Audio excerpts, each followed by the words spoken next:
안녕하세요, 구독자 여러분. 자, 9월 25일 수요일입니다.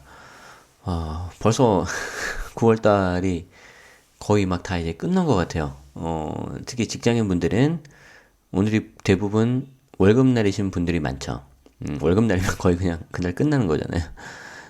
참 시간 빨리 가죠. 아침 저녁으로는 더 많이 쌀쌀해진 것 같고, 이제 환절기 공기가 점점 차가워지니까, 유의하시기 바랍니다. 자, 오늘도 뉴스 준비했는데요. 오늘은 부동산 관련된 이야기하고 특히 부동산 중에서 여러분들이 좀 관심 있을 만한 법인 이야기를 좀 해보도록 하겠습니다. 자, 먼저 그 외에 다른 키워드 직장인하고 유튜브 잠깐 볼게요. 퇴근 후 쉼표 있는 삶, 뭐 이건 요즘 트렌드고 일상에 찌든 직장인이요 퇴근 후엔 예술하자. 뭐 그런 취미 예술인 것 같고요. 직장인을 위한 응급처치 교육 실시도 있고, 오케이. 뭐 특별한 건 없는 것 같아요. 이번 주 직장인 같은 경우에. 직장인이 출퇴근이 편하면 직장 만족도가 높을까? 당연히 높겠죠. 비슷한 기사가 이미 전에 나왔었고, 오케이. 자, 특별한 거 없어요. 자, 유튜브 쪽을 볼게요.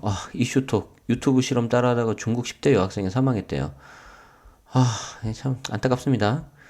말기암 완치 유튜브 돌자 개 구충제 갑자기 품절 사태 얼마 전에도 나왔었죠. 그런데 여기 보니까 제목만 보니까 부산일보에서 절대 복용하지 말라고 하네요.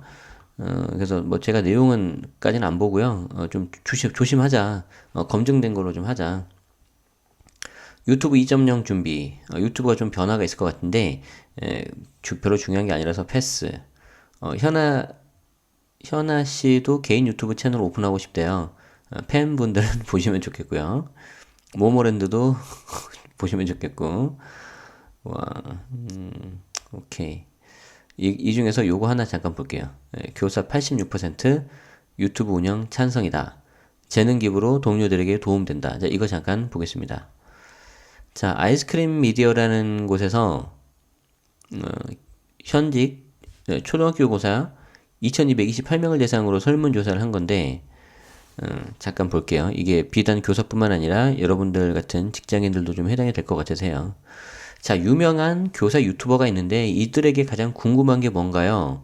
자, 궁금한 게 45%가 영상 콘텐츠 제작 및 편집 툴. 그쵸? 유튜브는 뭐 다른 플랫폼, 블로그나 그런 것도 마찬가지인데 꾸준하게 뭔가를 해줘야 돼요. 꾸준하게 뭔가를 해줘야 되는데 그 꾸준하게 하는 데 있어서 일단 어떤 컨텐츠로 할 거냐 그리고 이걸 이제 어떻게 하면 편집할 거냐 이게 이제 되게 궁금한 거죠. 저도 궁금하네요. 그리고 광고 등 부가 수익이 얼마나 되느냐 그쵸. 그리고 유튜브 시작하고 나서 주변에서 달라진 점이 뭐냐 그리고 이제 교사 유튜버에 대해서 어떻게 생각하는지 긍정적으로 본대요. 86%가 대부분으로 보는 거죠. 특별히 뭐 나쁘게 볼 필요는 없을 것 같아요. 그럼 긍정적으로 생각하는 이유가 뭐냐? 재능 기부로 동료 교사에게 도움이 된다. 그러니까 결국에는 이게 주변 사람에게 이렇게 도움을 줘야 되는 거죠. 그리고 두 번째, 사적인 영역이므로 존중한다. 그러니까 뭐 개인이 좋아서 하는 건데 여기에 대해서 내가 뭐라고 왈가불가 할 게 뭐가 있겠냐. 저 이런 거 되게 좋아해요. 그리고 콘텐츠 제작을 통해 교사 역량이 강화된다. 자, 이런 내용이 있는데, 제가 기사 세부적인 것까지는 잘 안 볼 거고요. 이런 걸 보면서 비단 이게 초등학교 교사에만 해당되는 건 아니다. 일반 사람들도 이게 해당될 것 같아요. 그래서 여러분들이 만약에 유튜브를 이미 하고 계신다면, 이런 컨텐츠 제작 편집 툴에 대해서 설명해 주시면 다른 사람들이 되게 좋아하겠죠.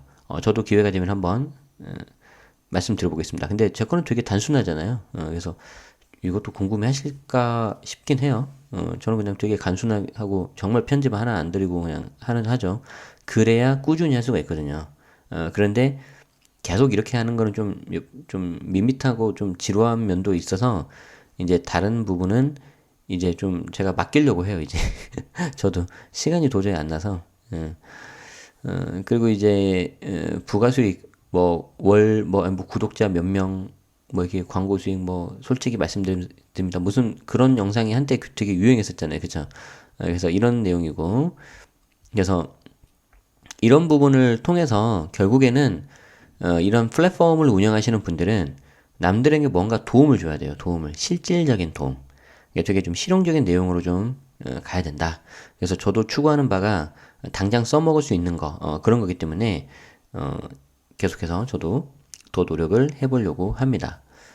좋습니다. 자, 간단하게 이거 봤고요. 오케이. 그 다음에 양도세 중과를 잠깐 보면 규제 무풍 부천 옥길지구 지식산업센터 오늘이네 그랜드 오픈. 요즘에 지식산업 쪽으로 투자들도 많이 하시죠. 괜찮은 것 같아요. 그래서 위치라던가 향후 발전 가능성 이런 거 좀 보시고 하는 거 저는 괜찮다고 봅니다. 네.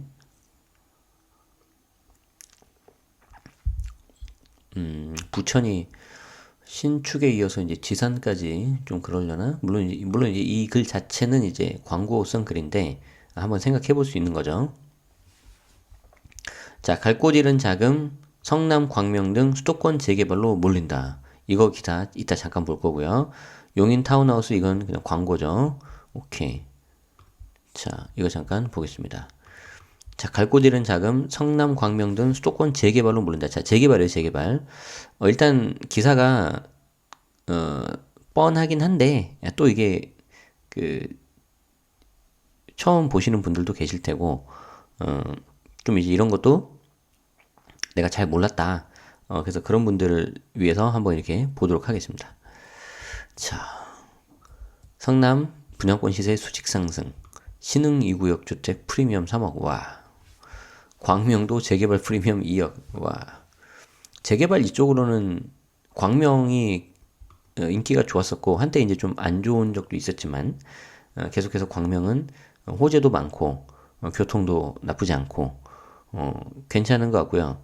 특히 성남 같은 경우에는 그 성남 시장님 은수미 시장님이 워낙 그 구도심에 대해서 굉장히 관심 많으시더라고요. 제가 몇 달 전에 이분 조창 강연회 할 때 아침 7시에 갔어요. 그래서 한번 들은 적이 있는데 성남 구도심은 계속 갈 것 같아요. 자, 봅시다. 자, 분양가 상한제, 재건축 초과이익 환수제, 양도세 중과 등 악재 속에서도 강남 재건축 올스톱으로 갈 곳을 잃은 자금이 또다시 수도권 재건축 재개발의 문을 두드리고 있다. 특히 서울 부동산 시장의 투자처를 찾기 힘든 상황이 이어지면서 또다시 수도권 재건축 재개발로 돈이 몰리고 있다. 자, 뭐 어떤 상황인지 아시겠죠? 자금은 지금 시중에 풀려 있는데 이게 지금 갈 데가 없는 거예요, 지금.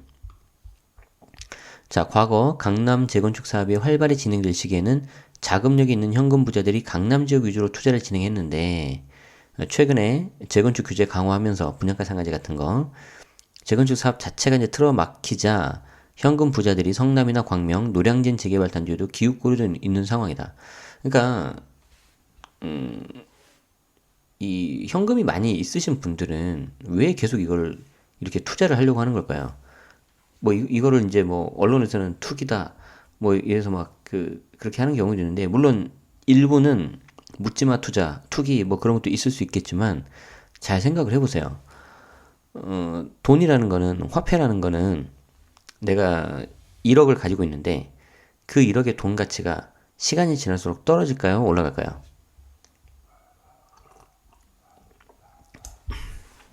내가 가지고 있는 돈 가치는 시간이 지날수록 떨어지게 되어 있어요. 왜냐하면 이 세상에 절대 불변의 진리가 딱 하나가 있는데 뭐든지 공급이 지나치면 그 가치는 떨어지게 돼 있어요. 지금 제가 방송을 하면서 물을 한 잔 마셨거든요. 자, 물은 되게 소중해요, 안 소중해요? 굉장히 소중하죠. 굉장히 소중한데 가격이 싸요, 비싸요? 싸잖아요. 왜? 우리의 생명을 지켜주는 물은 굉장히 소중하긴 하지만 도초에 널려 있잖아요. 물론 앞으로 시간이 지나면 또 그게 물이 오염되고 해서 달라질 수 있겠지만 지금은 도초에 널려 있기 때문에 물값이 그렇게 비싸지 않고 싼 거예요. 물론 과거에는 우리가 생수를 사 먹는 일이 있을까라고 생각도 안 했어요. 근데 점점 이제 이게 깨끗한 물이 없어지니까 가치가 올라가는 거죠. 마찬가지예요. 자, 다이아몬드 굉장히 고가죠. 비싸죠. 그런데 얘가 우리 생명하고 직접 연관이 있을 정도로 소중하진 않잖아요. 그런데 왜 이렇게 비싸요? 별로 없어서 그런 거예요. 자, 그럼 비슷하게 생각해 보세요. 돈의 가치가 올라갈까 떨어질까? 즉 쉽게 말해서 돈이라는 게 계속 공급이 될까 공급이 줄어들까? 돈은 계속해서 찍어내잖아요. 어디에서? 한국은행에서. 그렇기 때문에 돈의 가치는 떨어질 수밖에 없어. 그러면은 그 돈의 가치를 대체할 수 있는 게 어떤 실물 자산이라든지 아니면 다른 금융 상품. 그렇게 해서 계속해서 그 돈의 가치가 인플레이션만큼 떨어지는데 그 인플레이션만큼 계속해서 내가 뭔가 수익률을 내면은 그게 재테크에 성공하는 거예요. 자, 그래서 인플레이션을 기본적으로 3%라고 가정을 하면 그 3%에서 3%를 매년 내가 올려서 넘겨서 뭐 3.5%, 4%, 5% 계속해서 연속으로 그 수익률을 내면 재테크에 성공하는 거죠. 적어도 자기가 가지고 있는 돈의 화폐 가치 숫자가 더 커지는 거예요. 그래서 이제 그걸 하기 위해서 주식을 하시는 분도 있고 펀드를 하는 사람도 있고 부동산을 하는 사람도 있죠. 그런데 왜 주식은 투자라고 하고 주식 투기라고 안 할까요? 이제 집이라는 게 부동산이라는 게 우리 삶의 어떤 주거하고 연관성이 있다 보니까 좀 이런 것도 이런 말이 나오는 것 같아요. 자, 어찌됐든 이 사람들은 계속해서 현금을 은행에다가 넣어두면은 그 돈의 가치가 떨어진다는 것을 아주 잘 알고 있는 사람들이에요. 그래서 계속해서 기웃기웃 하고 있는 거고, 한번 또 이렇게 부동산을 하는 사람들은 또 부동산을 계속하는 경향이 있어요. 주식하는 사람들은 주식하는 경향이 있는 것처럼. 자, 그래서 계속해서 이쪽으로 기웃기웃 하고 있는 거고, 서울 인접 뉴타운 재개발에도 돈이 몰리고 있다고 하는데, 광명, 성남, 안양. 자, 그래서 이쪽도 여러분들이 관심 있으신 분들은 좀 공부를 하실 필요가 있다. 무엇보다 각 지자체 단체장이 총선을 앞두고 내년 5월인가요? 뉴타운 사업에 힘을 실을 것이라는 이야기가 나오고 있어서 이게 계속해서 몰리지 않겠냐. 최근에는 지방 부동산 시장마저 크게 위축되면서 지방에 투자할 곳이 줄자 지방 부자들의 현금도 서울로 올라오고 있다는 거죠. 이 돈이라는 거는요, 돈을 벌게 해주는 쪽으로 이렇게 몰릴 수밖에 없어요. 그래서 되게 그 돈의 속성에 대해서 좀 잘 아실 필요가 있다. 자, 성남의 경우 구도심 정비 사업이 본격화되면서 분양권 시세가 수직 상승 중이다. 강남 접근성이 좋죠. 이 지도 보면은 강남이 여기 있으면 바로 밑에 있잖아요. 그리고 위례와 붙어 있죠. 그리고 위례가 오르면 이게 위례에 오른 시세가 성남까지 이어지면서 가격이 오르고 있다는 분석인 거죠. 마찬가지로 위례가 오르면 성남이 가고 성남이 가면은 당연히 그 안에 있는 분당 판교 뭐 판교는 물론 다르게 가지만 분당도 가는 것이고 분당에 가면 그 밑에 바로 있는 용인 수지도 가겠죠. 이게 순서가 있는 거예요. 순서가. 오케이. 그런 내용들이 이렇게 쭉 되어 있어요. 물론 여기 이제 아시는 내용처럼 광명 같은 경우에는 교통 호재, 신안산선 등 그래서 이런 것들 좀 잘 보시면 좋겠고 7호선 라인이라 강남 접근성 좋고 7호선이 저는 개인적으로 되게 괜찮다고 보는 노선 중에 하나인데 저 위쪽 북쪽으로는 노원을 지나서 의정부까지 가고요. 걔가 이제 노년 그리고 강남 고속터미널 지나고 쭉 지나다가 저쪽 어디로 가죠? 부천 그리고 이쪽까지 이제 가는 거죠. 그리고 이제 중간에 신분당선이 연장되면 노년이 또 연결이 될 거예요. 그럼 노년에서 신분당선 갈아타면 바로 강남 판교로 간다. 좋죠. 오케이. 물론 이 재개발 사업이라는 게 변수가 많기 때문에 투자에는 좀 유의를 하셔야 되고요. 그래서 이제 좀 이런 부분에 있어서는 좀 공부를 좀 하시고 필요하시다면 관련된 강의도 좀 들으시고 그 가장 중요한 거는 좀 해보신 분들 이렇게 듣는 게 가장 좋겠죠. 그래서 현재 재개발 경우에는 광명 프리미엄이 1억에서 2억, 성남은 3억, 아이언은 6억, 용산은 7억 수준으로 형성돼 있다. 와, 그러네. 여기서 이제 리스크가 좀 나오기 때문에 이런 부분도 좀 잘 아시면서 하시면 필요할 것 같다고 말씀을 드립니다. 오케이. 자, 두 번째 기사 이 정도 알아보고요.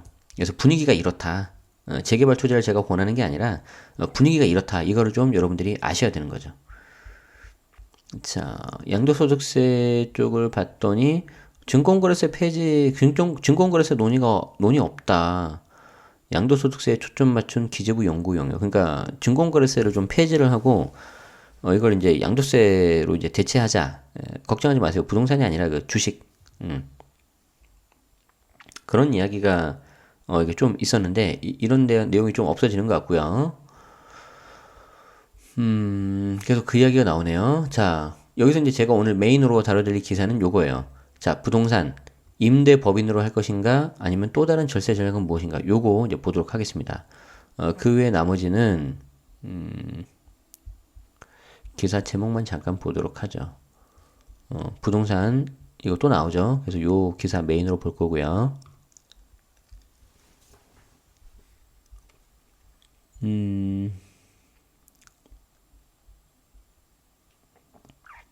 뭐지? 국토부 과표 현실화 곧 마무리 상가 빌딩도 보유세 큰 폭 오를 듯. 자, 이건 나중에 한번 보도록 할게요. 오케이. 자, 그래서 요거 오늘 메인 핵심 기사 좀 보고 오늘 기사 마무리하도록 하겠습니다. 자, 부동산 임대 법인으로 할 것인가 아니면 또 다른 절세장 뭐냐? 자, 이거 되게 그 일반 개인과 법인을 비교한 기사 중에 굉장히 좀 잘 나와 있는 기사라서 제가 좀 보여드릴 건데요. 자, 잠깐만요. 오케이. 잘 나오네. 그렇지. 제가 이제 가끔 이렇게 이거를 읽기 도구로 쓰는데 가끔 이게 못 읽어 오는 경향이 있거든요. 근데 얘는 잘 읽어왔어요. 자, 부동산을 많이 보유한 자산가에게 효과적인 절세 방역 전략은 무엇일까? 자, 다양한 세금에 노출이 되죠. 부동산을 많이 보유하는 경우에 특히 보유세의 일종인 종부세 그리고 보유세에서 더 폭넓게 보면은 임대소득이 있어요. 그리고 이 임대소득이 개인인 경우에는 사업소득세가 들어가기 때문에 6에서 42% 그리고 이제 지방세가 붙어버리면 42에서 4.2가 더 붙으니까 46.2까지 올라가 버려요. 거의 반틈을 그냥 뜯긴다고 보시면 되죠. 그리고 양도 같은 경우에는 양도소득세 당연히 46.2%고 중과가 들어가면 57.2, 3주택인 경우에는 68.2. 그러니까 3주택 이거 중과가 들어가면요 거의 70% 뜯기는 경우예요. 자, 마지막으로 사망하는 경우에는 거액의 상속세 최고 50%도 피할 수 없게 된다. 그러니까 개인으로 했을 때 세금이 꽤 많다는 거죠. 그래서 이거를 피하고자 여러 가지 방법을 쓰는데 대표적인 게 임대법인을 설립하는 거예요. 임대법인. 법인을 만들어서 그걸 임대로 하는 건데 자, 임대법인으로 전환할 경우에는 사업소득세의 높은 세율보다 낮은 법인세 대부분 11%에서 22%. 이거는 이제 뒤에 이제 부가세 포함인 건데 웬만해봤자 20%라는 거예요. 이게 200억인가까지 그래요. 그리고 법인의 대표가 받는 소득인 근로배당, 퇴직소득 등의 혜택, 그리고 재반 비용의 법인세 손비 처리 등으로 법인을 선호한 경향이 있다. 그러면 얼마나 실효성이 있을 거냐? 자, 이걸 잠깐 볼게요. 여기 보시면 소득세, 개인소득세죠. 그리고 법인세, 법인소득세. 그래서 소득세라는 말은 개인소득세에서 개인을 뺀 말이고요. 법인세는 법인소득세에서 그 소득 중간에 빼서 이제 법인세라고 해요. 자, 과표로 보면 얘는 5억이 넘어도 42%죠, 개인은. 근데 법인 같은 경우에는 200억, 2억 넘어야 10%, 2억까지는 10%고 2억 넘어서 200억까지는 20%예요. 제발 25% 한번 돼봤으면 좋겠네. 3천억 초과. 이렇게 되는 거죠. 자, 한번 세율 비교는 이렇게 되고요. 자, 그러면 내가 법인으로 임대를 한다. 그러면은 종합소득세율보다 비교적 세율은 낮은데 법인으로부터 다시 내가 소득화, 쉽게 말해서 내가 월급으로 빼가거나 그렇게 하려면 근로소득세를 원천징수에서 부담해야 돼요. 그리고 나중에 배당을 받게 되는 경우에도 배당소득세 내야 되고 그렇기 때문에 단순하게 법인이 무조건 유리하다라고는 할 수는 없어요.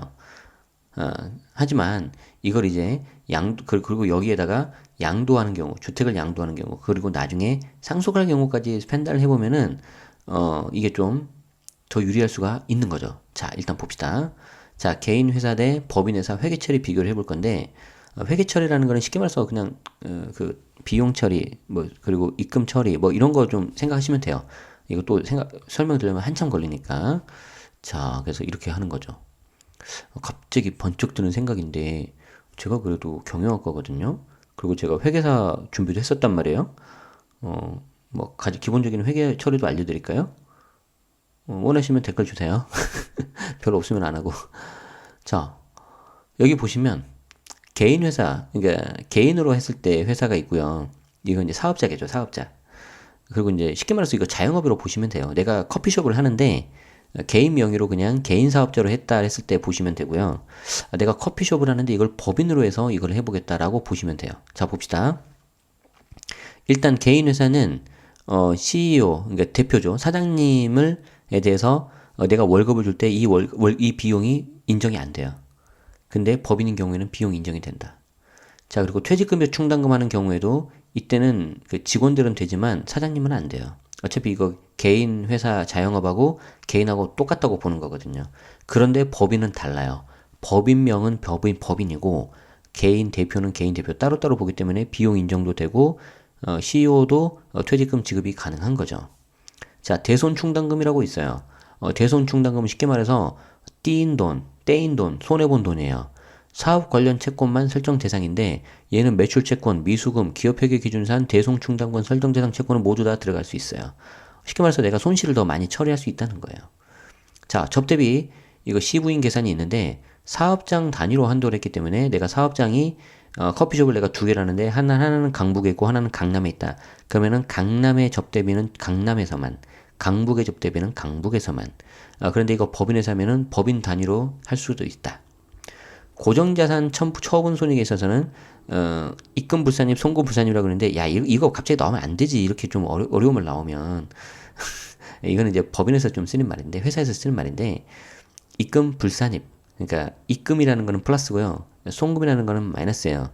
그래서 플러스에다가 산입을 할 수 없고 마이너스에다가 산입을 할 수 없다.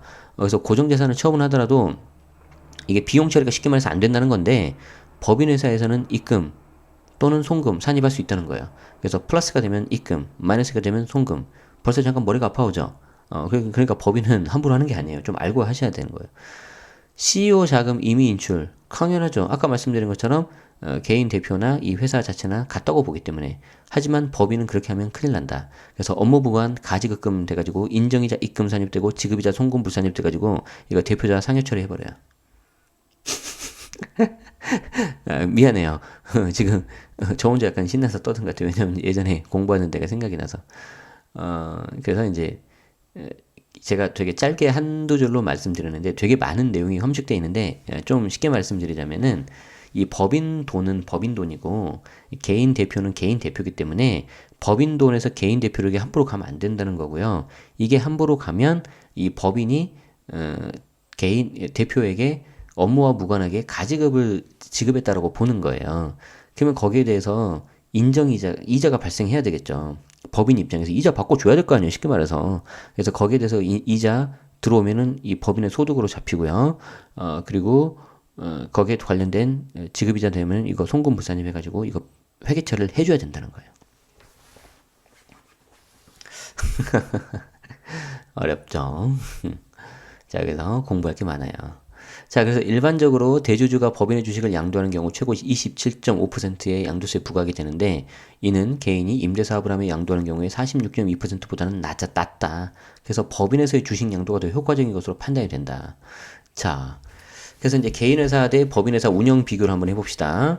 자, 개인회사는 사업자 등록을 그냥 되게 단순하게 하면 돼요. 근데 법인회사는 설립 등기도 해야 되고요. 사업자 등록돼야 되게 복잡해요.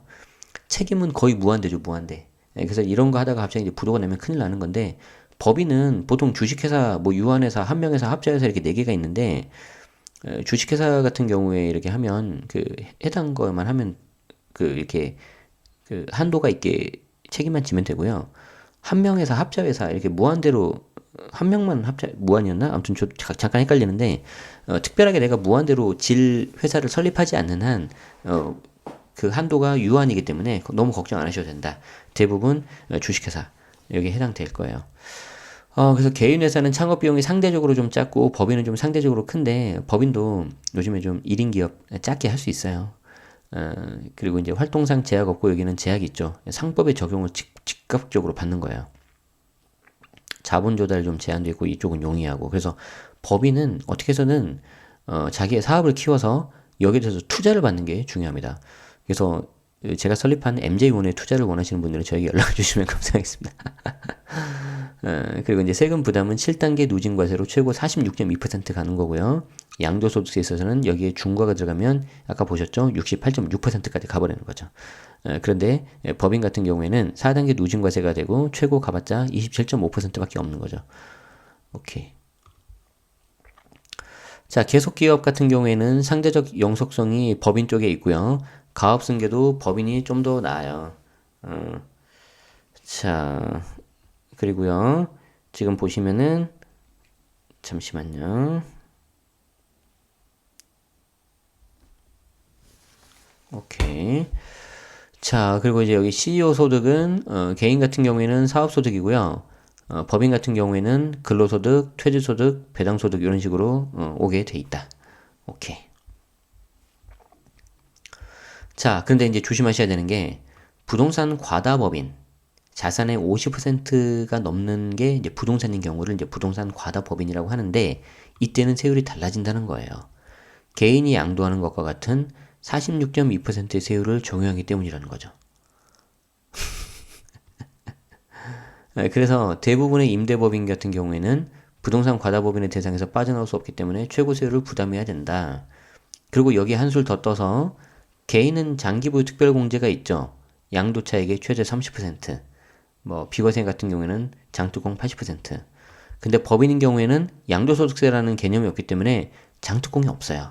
그래서 100억 원의 양도차익이 발생했다면 개인은 70억 원에 대해서만 양도세 부담하면 되죠. 30%가 빠지니까.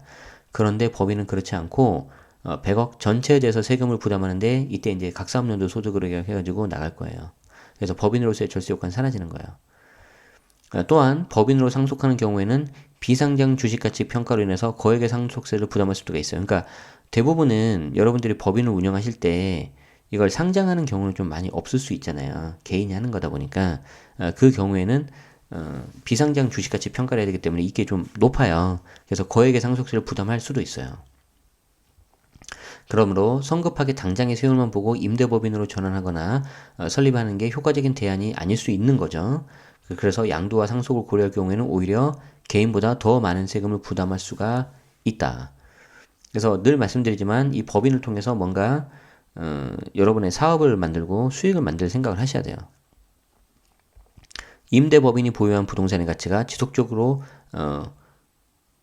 확률이 높기 때문에 따라서 보다 효과적인 절세 전략의 강구가 필요해 보인다. 그러니까 부동산 보유 과다법인인 경우에 이게 세율도 높아지고 이런저런 부담이 커질 수 있기 때문에 좀 조심해야 된다는 걸 말씀드렸고 특히 이런 지금 표 있죠, 표. 이렇게 해서 이제 개인회사, 법인회사 비교, 그리고 개인회사, 법인회사 비교, 뭐 이런 게 세율 비교 이렇게 있는데 이런 거를 좀 보시면서 좀 공부를 하시고 접근하시면 어떨까 싶습니다. 네, 오케이. 자, 그래서 오늘 뉴스를 좀 정리를 좀 해볼게요. 이거 뭐였죠? 교사, 아이고, 교사 86% 유튜브 찬성. 그런데 저는 여기서 뭘 봤냐면은 가장 궁금한 것 제작, 편집 툴이었죠. 그리고 부가 수익, 그리고 긍정적 생각하는 이유, 동료에게 도움이 되므로. 자, 그래서 이게 꼭 비단 교사에만 한정시켜서 생각하지 마시고 그냥 일반적인 걸로 이렇게 보시면 좋아요. 그래서 결국에는 내가 사람들이 궁금해하는 거를 내가 좀 이렇게 알려줘야 되겠구나. 그리고 사람들에게 좀 뭔가 도움을 줘야 되겠구나. 이게 여러분들의 플랫폼을 키울 수 있는 가장 기본입니다. 기본. 그게 블로그가 됐든 유튜브가 됐든 무슨 여기에 대해서 이제 알고리즘을 막 배워가면서 그 알고리즘을 어떻게 해서 내가 상위에 랭크 시키고 노출시키냐 막 이런 거를 고민하시는 분들이 있는데 물론 그것도 되게 중요하지만 더 중요한 건 뭔지 알아요? 이건 제가 네이버 개발자한테 들은 얘기예요. 블로그 개발자한테. 그냥 남한테 도움되는 컨텐츠를 제공해주면 된다. 중간에 무슨 막 루머 같은 거 있었죠. 발행하고 나서 1시간 이내에 뭐 수정하면 안 되고 다 그런 거 다 필요 없다. 제가 직접 들었어요. 쓸데없는 거니까 신경 쓰지 말아라. 그냥 남한테 도움 된다면은 수정하시고 오히려 그런 오타나 잘못된 정보가 있으면 수정을 하는 게 맞지. 괜히 그런 이상한 유언비어 그런 거 듣지 말아라. 그러셨더라고요.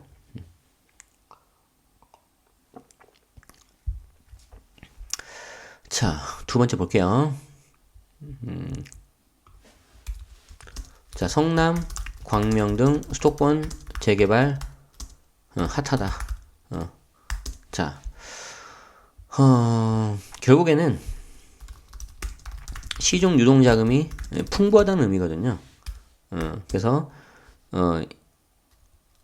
투자처를 찾고 있는 중에 기존 강남 재건축에서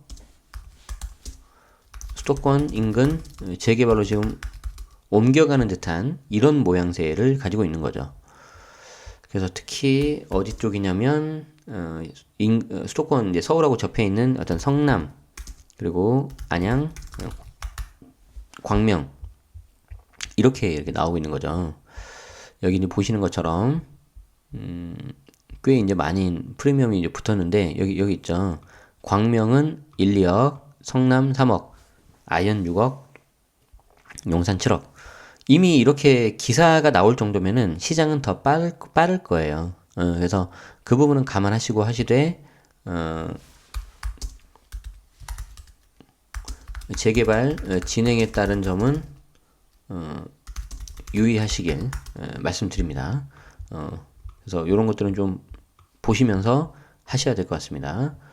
오케이. 자, 세 번째. 부동산 임대법인 실효성 여부 따지기. 자, 그래서 우리가 이제 이 기사가 좋았던 점은 서로 이제 개인회사와 법인회사를 비교를 해줬던 게 좋았어요. 그래서 개인과 법인 비교가 되게 좋았고, 첫 번째가 이제 세율 비교였죠. 세율 비교. 당연히 법인이 유리한 거죠. 이건 당연히 아실 테고, 두 번째가 회계 처리 비교. 법인이 폭넓죠. 폭넓다. 하지만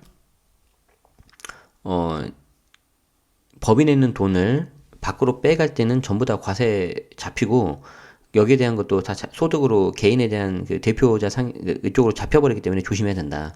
하지만 유의사항 있다. 그리고 이제 또 하나가 운영 비교. 그렇죠. 운영 비교 이런 게 이제 좀 있으니까 좋았어요. 그래서 이 표만 좀 잘 보시더라도 좋을 것 같고, 그래서 부동산 과다 법인 등 조심해야 될 게 혹시 있으니 사전에 잘 알아보고 결정하자.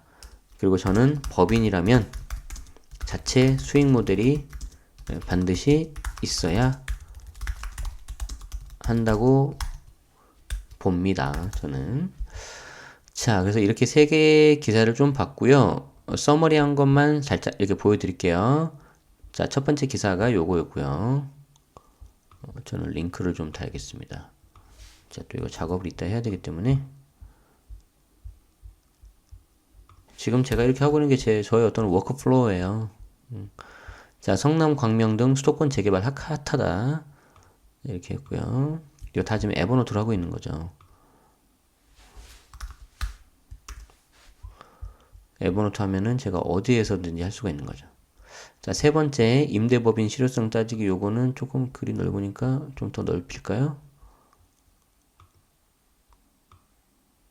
오케이. 이렇게 좀 보시면 되겠습니다. 오케이. 좋습니다. 좋아요. 자, 요렇게 해서 해보면 되겠어요.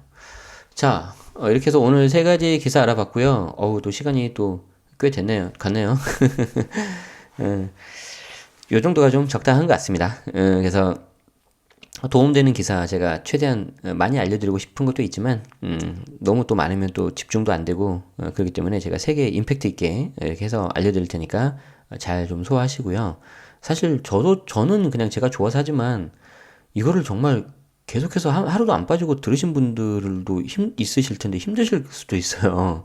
그러니까 제 입장에서는 굉장히 감사한데 일부러 그러실 필요는 없고요. 그냥 편하신 내용, 도움되는 내용 위주로 이제 각자 상황이 다르시니까 그렇게만 들으셔도 충분합니다. 그래서 그렇게 하시면 될 것 같고요. 물론 이렇게 늘 이렇게 응원 주시고 좋아요 눌러주시고 해주시면 저야 되게 감사하죠. 그래서 다시 한번 좀 이렇게 감사하다는 말씀 드리고요. 어, 어제 제가 이제 스케줄이 굉장히 빡빡해서 뉴스를 하루 먼저 좀 제작을 하고 했더니 이제 확실히 이게 하루에 좀 스케줄을 무리하게 소화하면은 굉장히 좀 이게 좀 이 몸에 좀 바로 반응이 오더라고요. 오늘 제가 목소리가 좀 약간 상대적으로 좀 차분하죠. 일부러 제가 지금 좀 말을 그냥 차분하게 하고 있는데 어제 말을 많이 해서 이제 목을 좀 아껴야 될 것 같아서 그렇게 하고 있어요. 그래서 제가 늘 이렇게 또 오늘도 강의가 있고 계속 강의가 있어서 좋은 컨디션으로 이렇게 찾아뵈야 되기 때문에 좀 그런 자기 관리하는 것도 제 해야 될 의무사항 중에 하나라고 봅니다. 그래서 여러분들도 몸 관리 잘 하시고 특히 환절기 때 감기 조심하시고요. 항상 미지근한 물, 너무 찬물 이제 드시지 마시고 이렇게 항상 좀 미지근하게 해서 몸 잘 챙겨주시는 거 평소에 관리하시면 좋겠습니다. 네, 우리 더 즐겁고 건강하게 이렇게 지내고요. 늘 말씀드리지만 여러분들이 항상 누구보다 그 어떤 것보다 가장 소중하기 때문에 스스로를 저 사랑하시고 어제보다 더 나은 오늘이 되었으면 합니다. 자, 지금까지 9월 25일자 데일리 뉴스였고요. 저는 내일 또 인사드리도록 하겠습니다. 고맙습니다.